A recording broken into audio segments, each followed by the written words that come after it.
Well, we have more robots this week. The good news is a classic Spider-Man villain is introduced as well.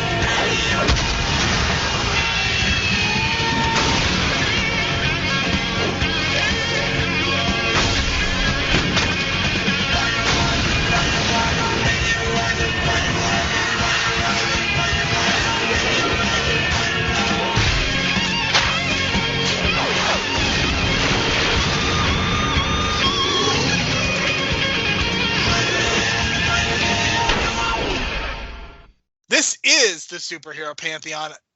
Now on this podcast, we will take 2 episodes of the Fox Kids version of Spider-Man that aired in the mid-90s and discuss/review. This is not for Pantheon eligibility, but it is a fun side project. My name is Jerome Cuson. You can find me on Twitter at JeromeC1985. You can find additional episodes of this podcast through Apple Podcasts, Stitcher, Spotify, and all of your favorite podcast apps through The Real World. We strongly encourage you to leave a 4 or 5-star review so as to help people discover this show and the great work that the folks at The Real World are doing. If you would like to interact with us or send feedback, you could do so by following us on Twitter at Hero Pantheon. My co-host for this week and every week will be Brian DeBrain. He can be found on Twitter at Brian DeBrain. Brian, on our 2 episodes tonight, we will be kind of discussing the introduction of Mary Jane, sort of.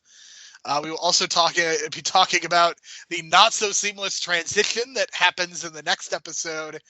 But Brian, this was our opportunity to witness the greatness that was Slayer Voltron.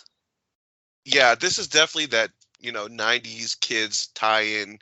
We got to get some toys out of this. Spider-Man doesn't have a lot of robotic villains. And Transformers was hot at the time. I was buying Transformers at the time, around 94, 95. So, yeah, clearly this episode and the previous episode were designed for Fox Kids to produce some toys. Clearly, especially when you're stacking 3 of them on top of each other to make a Voltron. So, yeah, I kind of was kind of annoyed by it. But by the end of it, I was kind of like, okay, because I think what happens by the end, the music kind of builds up to this big thing where all three Spider Slayers combine to one another and become this monster thing. But I thought the music build was really well done. I was kind of surprised because I was like, it built up the drama to it. Other than that, I think the best thing to come out of this episode is a good idea for a future movie where you got J. Jonah Jameson and Spider-Man tied together or locked together with a bomb. And if they try to unlock it, that's going to explode. I think that kind of concept is great. The whole cliche trope of a cop and a bad guy, handcuffed together and they got to cooperate. You know what I mean? That whole idea I think is great because I've never seen that in a Spider-Man movie before, and I think that's a great idea to steal for a movie. I agree with you wholeheartedly. I think this is an idea they should absolutely consider stealing. Like, what if they announced Spider-Man 4 and the premise is that Tobey Maguire and J.K. Simmons are tied together? Like, you could not get me into the theater fast enough to see that. What would you say to that? Yeah, because then you could do low budget, which is fine because now we have 3 Spider-Man universes to make movies out of now. So I think a low budget Tom Holland, gritty, not Saw, but you know what I mean, that idea of they have to break out, you know what I mean? Just I love that concept. And now when I saw this on the screen, I was like, God damn it, we can so modernize this. We don't need the stupid green whatever goo is inside or the bomb or whatever. But if you modernize it, it would be great drama. And you don't even have to do it from the beginning of the movie. You do it at the start of the second act, and you got like an hour and 15 of them tied together, and you get these great acting moments. I think there's a lot of potential there because even Ed Asner, I felt, was really on his game. Like really on it. I know it's this 3rd episode or of the whole series, but Ed Asner seemed to be really on top of his game when he is strapped next to Spider-Man and they're just insulting each other. Just great stuff. And he wanted to take his mask off, and he couldn't do it. I thought that was great too. I kind of wish actually that the whole episode had been that. So, yeah, I was kind of disappointed because I was looking forward to the banter, and I think that's one of the great strengths of the show is that you're getting this unbelievable banter between Spider-Man and the other villains, or Spider-Man and Jameson. So I think those are the fun parts of the show. And there's other things that I really appreciate that this episode kind of continues. For me, I like the fact that the webs are consistently messing up. I mean, it's kind of a running gag, so maybe we shouldn't do it every episode. But I like the idea that, look, Spider-Man has to rely on technology to get his webs. And if it's going to mess up, like, that's going to be a problem. And, I'm not one of those people that's bitter that Tobey Maguire was able to just manifest it out of his hands. I was okay with that. Like, again, because you can have different versions of the character and different ways that his powers manifest. So, like, that particular version of the character is fine. But in this version, you're getting a much more down-to-earth kind of neighborhood level Spider-Man. Like, he's not, like, things do get weird, but it's always within the context of it's about Spider-Man and kind of the conflict with him. And the conflict in this episode is that he is going to go on a blind date with Mrs. Watson's niece. So this is our formal introduction to Mrs. Watson. So I definitely appreciate kind of how they introduced it. Spider-Man does have a great line about blind dates. The quips that they write, I think, are really good, and that's something that I appreciate about kind of, because it would be easy for a kid show to kind of just half-ass it and just do kind of generic humor. But I mean, having a joke about a blind date in a kid show, I think, is pretty specific, and I do give them credit for that. So those are kind of some of the things that stood out. I also love that Eddie Brock is trying to get hired by another newspaper. Immediately after he's hired, the second Spider Slayer attacks him. Spider-Man saves Eddie again. And I think that's good character work, because you really, like, he is going to become Venom within the next few episodes. But they're really building up the fact that Eddie Brock is just a bitter person for no reason. Like, yes, Spider-Man is around, the Spider Slayer's around, but you see how irrational Eddie Brock is being, and you see just like Spider-Man is genuinely just trying to help him, and Eddie Brock is just being belligerent. Yeah, that's kind of like that whole setup and that relationship they have. I love how it's just like he's blaming Spider-Man for all his woes, and he's not taking any responsibility. He's not actually blaming the actual people that are causing the trouble in his life. So I like that idea, because let's face it, we may know a person or two in our lives that are kind of like that kind of place the blame on someone else when they can't necessarily take the responsibility themselves. You know what I mean? So I that's a very relatable kind of character, like, especially in hindsight when you're an adult. As a kid, you don't really, like, you're not taking into account the responsibility and, like, owning up to the fact that you maybe not be good at your job and you're not really a good journalist. But, I just feel like the way that's so realistic, you know what I mean? Because we see that kind of thing in the workplace. So there's a realism that they have with Eddie Brock, and I still love the fact that, like, he's a complete aloof, and he just seems like he doesn't know how to be a great journalist, and just gets these opportunities, but then gets fired all over and over again. So I do love the build up, and again, Hank Azaria totally fooling me, because I couldn't even tell when I was a kid, but he's doing a good job, and they're really building that up. So again, that's continuity, like we talked about it last week, where a lot of these shows now in this era, we're not doing the whole continuity thing, and this is where they were kind of starting to do that, I feel, because you were getting that with, like, anime and stuff, but we're actually getting continuity now and stuff like that. Like we're getting more with the Smythe and Kingpin relationship, and you actually see that, like, from the previous episode, he's upgraded. Smythe has, like, this really incredible looking futuristic, like, wheelchair device that's getting him around a lot. Obviously, it was given to him by Kingpin as a present, obviously. And again, we see Kingpin being that mentor figure, father figure, and then being also that master manipulator, because in the end, he just wants Spider-Man dead. So it really makes it seem like there's this debt now to Kingpin. So that kind of sets that up for, a lot more episodes down the line, because that's going to be a key storyline between Kingpin trying to kill Spider-Man, obviously. So they got that going. So there's a lot of stuff going on, even though we got this weird Voltron stuff going on in the foreground of the storyline. They're doing a lot of background building, especially with like the Mary Jane Watson stuff. I didn't even realize that just until now, in this episode, that they're not neighbors. Like, it's not like the movie where they know each other as neighbors. Like, the moment he opens the door at the end, that's the first time he sees Mary Jane, and he's like blown away. And then she's like, "Well, aren't you lucky, Tiger?" You know what I mean? Like, then you get the Tiger line for the first time. So that all starts, coming together, planting those seeds. And yeah, I mean, we'll talk about it in the next episode. But from one love interest to another, I know. Yeah, playing the field in college, so I get it. But yeah, the Spider Slayers, I did like the fact that they were different colors, and then they kind of just ran out of ideas and made one of them a scorpion.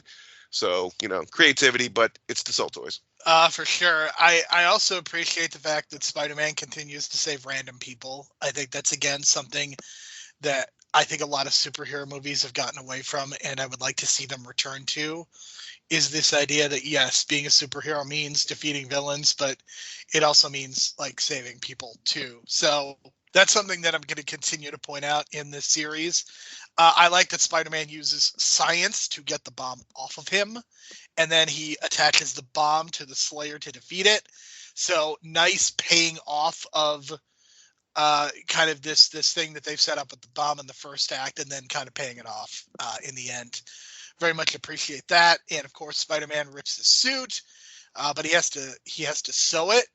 I guess, I mean, look, he's a very desirable man, Brian. This is a man who can sew his clothing. So he is instant marriage material. So Mary Jane uses the same quote as she did in her introduction in the comic book. Face the Tiger, you just hit the jackpot. Knowing that Peter Parker can sew, knowing that he is able to use science, I believe that it is, in fact, Mary Jane Watson who has hit the jackpot. So you would think, because this is going to be the start of it all, where it's going to be in this blossoming relationship, and then something's going to come up, and he's not going to be there, and he's not going to be there again. So that this is the start of that. So I love how we kind of get this tease of what's to come with their relationship. And then, because we know in the comics, Mary Jane is this big deal. So this is like a small little tease of what's to come.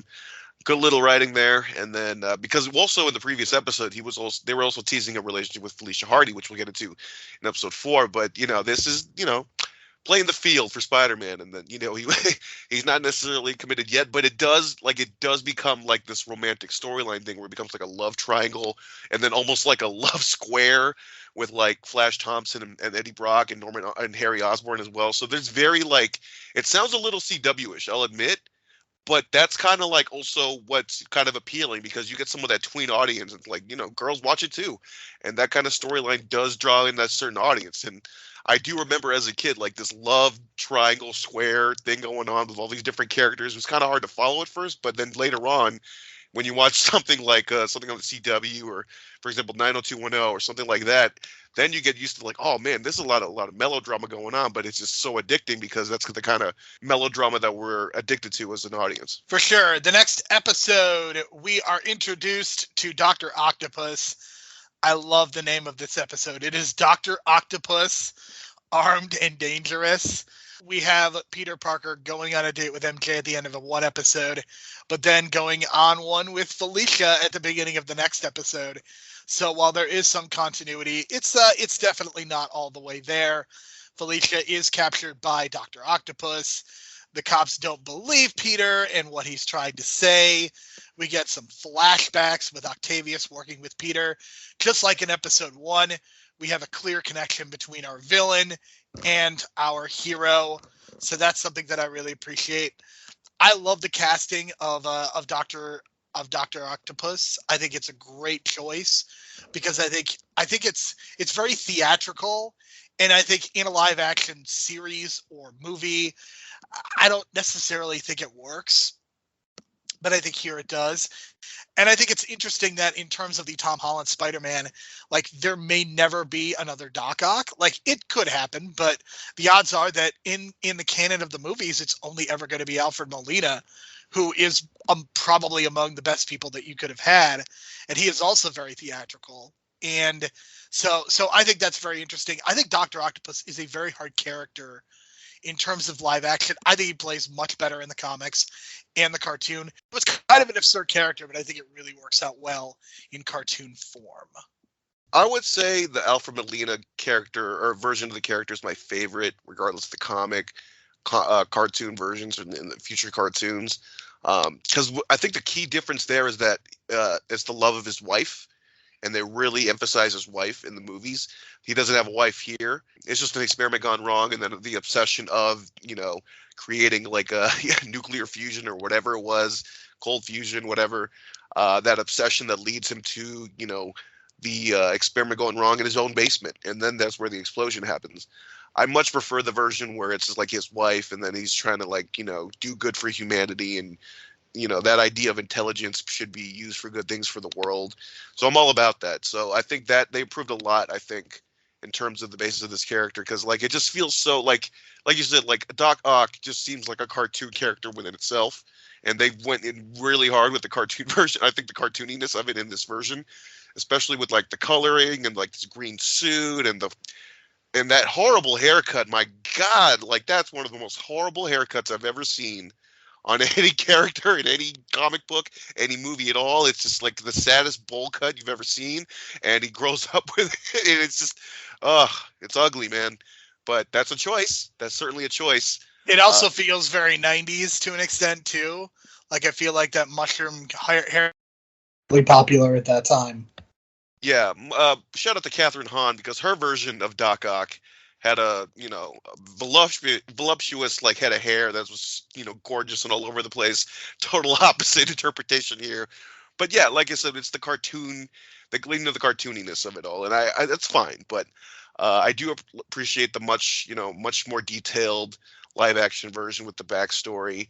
And again, it's Peter Parker's younger. Or when he was younger, he had Doc Ock as a mentor in the cartoon, so that they had that connection, which is more interesting because, like in the movie, they only know each other for a day, and they have this like father-son connection already, which is amazing, and they have this longer time together in the cartoon. But that's kind of the way it's set up. But some interesting like things that I noticed, like so Jameson doesn't necessarily just own a newspaper, because when Felicia Hardy gets kidnapped, and there's this he's talking to Doc Ock from the network because they're friends of the family. I guess he owns the network too, like the news network and the Yes, this is one of the newspaper. things that I wrote down in the notes. Is like Jameson is on TV. What exactly is his job? Like that is to me one of the most important questions that we have. Like it is insane to me that he's on TV and he's on in the running the newspaper. It's very strange to me that this is something that would occur. I mean, it certainly makes sense within the context of the show, and it probably serves the purpose of getting Jameson in the show more, but it's definitely very strange.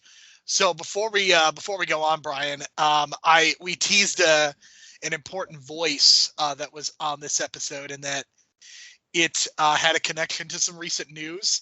Did you what were your thoughts on Rue McClanahan, who played Blanche on Golden Girls, being the voice of Felicia Hardy's mother? Shocking, because when I did the research on this, I was like, oh, this is definitely the cameo.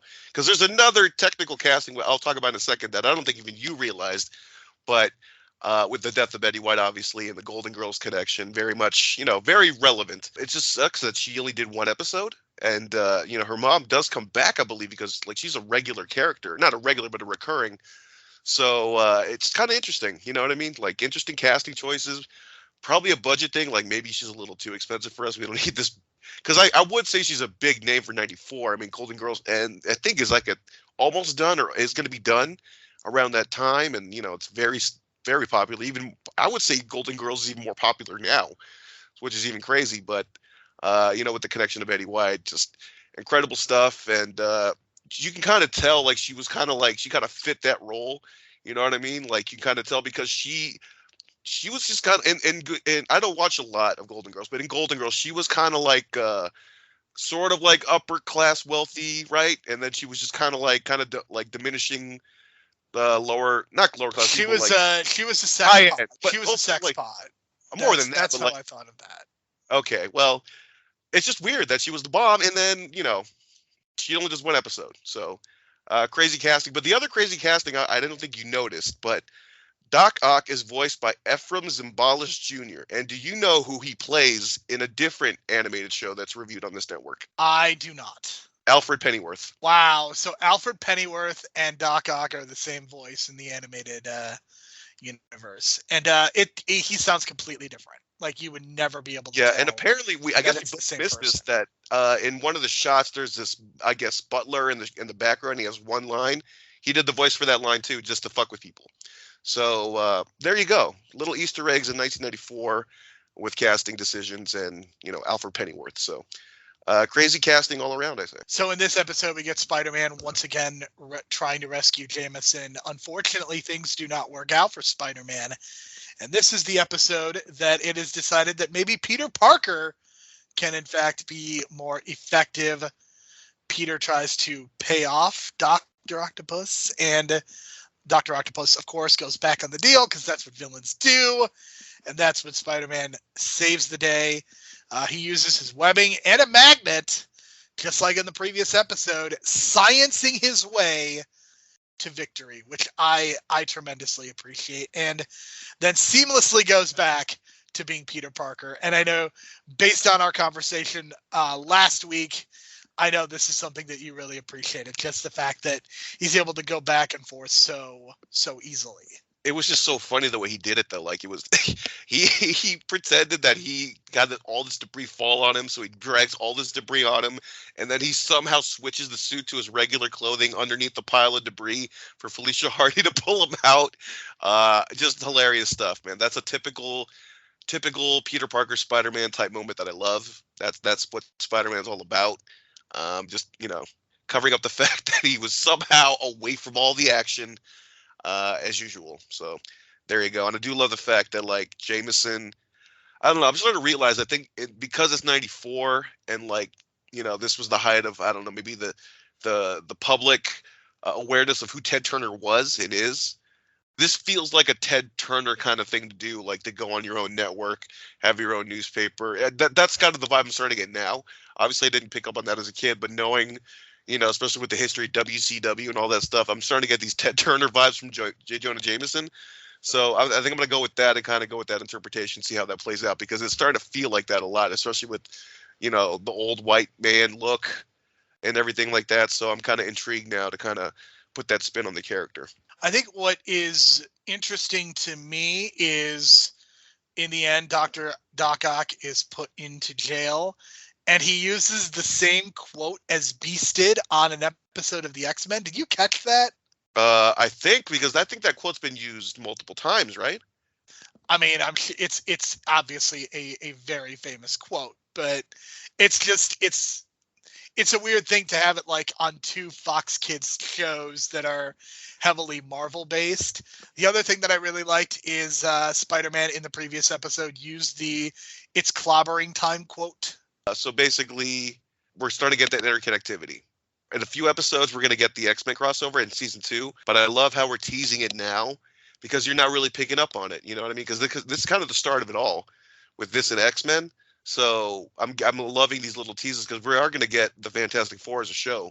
It's on the Disney Plus network. So I love these little teases, man, and that's what I love about the MCU nowadays. Is that's what they do, and I'm pretty sure they took some notes from this, because this was actually the first crossover thing, Marvel related anything. So I'm sure they were taking notes. Look, all I'm going to say is we are going to spend weeks reviewing these episodes and these seasons. The payoff for this is Spider-Man 94 making an appearance in Into the Spider-Verse. If this doesn't happen, I am going to be absolutely infuriated. Believe me, I thought that was coming in the first one, but I guess we have to save that for the second one, because... No, I knew it wasn't going to happen in the first one. Like, if it was going to happen, it was going to happen in a sequel, because you got to establish the concept first, and then you can start getting weird and doing payoffs. Yeah, because, again, he's doing a tremendous job of Spider-Man in this, and this is only the 4th episode, so we'll see. By the end of these series, we'll see who's our MVP in terms of voice acting. Right now, I'm kind of leaning toward Ed Asner. We'll see where it ends up by the end of the series. I think Ed Asner is very good. I think because the thing is that he has to both narrate the show and he is also a character in it, and that is not an easy thing to do. And he seamlessly transitions very well to being able to narrate what's going on and then quipping as Spider-Man and making it seem like it's the same person.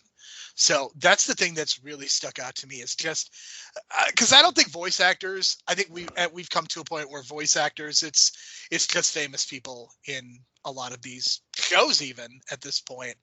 But I think that even though he's not the most famous person in the world, like, there is a real art to voice acting. And when you listen to him and to Kevin Conroy, and I know that Mark Hamill's a celebrity, but Mark Hamill's obviously somebody who also has done a lot of voiceover, and that's kind of been his bread and butter. Like, you hear the difference in quality. Like, even if you watch the X-Men animated series, the quality of the voiceover work is to me what made that show so good. And I think that is also true here. And yeah, you do have some stunt casting, but you definitely get there's a lot of high quality as well. So the one thing I will say is that next week, Brian, because of the way that the season is structured, we have 3 Venom episodes that I want to talk about in just one shot. So next week we'll discuss episodes 5, 6, and 7, Brian. But I'm very excited. Probably the biggest voiceover celebrity is in an episode that we're going to be reviewing next week. Is this a recurring character or just one shot? Because I want you to watch the show. I don't look at IMDb until you watch the Scorpion episode, and then you look it up, and then we're gonna have a lot of fun talking about it next week. Yeah, I'm excited because, like I said, this first season is setting the table, and the second season is all about the Sinister Six kind of coming together. So you're already seeing like them setting the pieces for the Sinister Six. We already got Doc Ock. We already got Lizard. Next up is like Scorpion, Mysterio. So, we got some good stuff coming together. And again, planting the seeds, and then with all the stuff in the background, it's going to be a lot of fun. Alrighty, so we want to thank you very much for listening to the show this week. We will be back again next week to discuss episodes 5, 6, and 7. For Brian, my name is Jerome. Thank you so much for listening. We will talk to you again next week.